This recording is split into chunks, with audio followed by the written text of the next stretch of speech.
I wanted to hop on here and do a quick video review on this DEWALT Multi Tacker staple gun.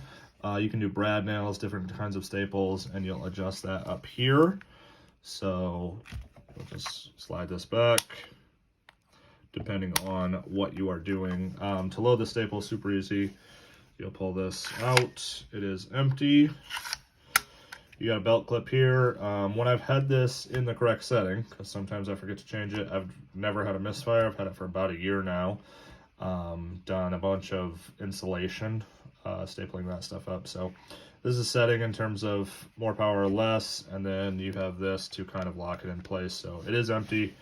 I'm going to pull the trigger, and then, like I said, this can lock it in place like so it won't accidentally go off in a bag or anything like that.